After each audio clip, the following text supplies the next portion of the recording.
presented by Ma Ambe Music। प्रेम से बोलो देवघर वाले बाबा की। कबले कोनी डीजे गुड्डू राज। कबले कोनी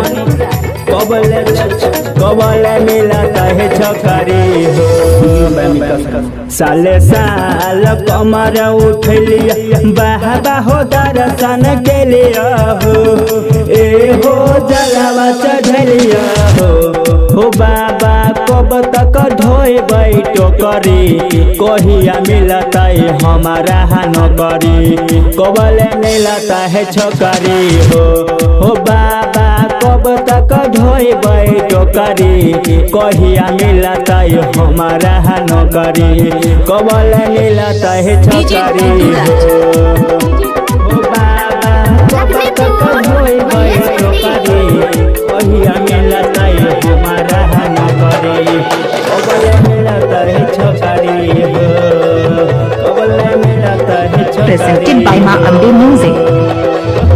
जनला गई कि हमारा के समाता डरल कि हमारा करम फूटल हो बाबा कब तक ढोए बैठो करी कहिया मिलता है हमारा नौकरी कबले मिलता है छोकरी हो बाबा कब तक ढोए बैठो करी कहिया मिलता है हमारा नौकरी कबले मिलता है छोकरी हो डीजे गुड्डू राज।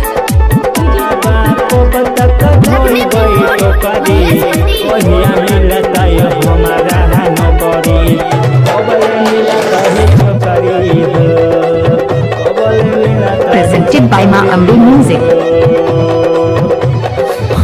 राजा रामयाशीष केना बनता है गवा हो कि केना खेलता है बौआ हो बाबा कब तक ढोए बैठो करी कहिया मिलता है हमारा नौकरी कबले मिलता है छोकरी हो बाबा कब तक ढोए बैठो करी कहिया मिलता है हमारा नौकरी कबले मिलता है छोकरी हो Presented by Ma Ambe Music।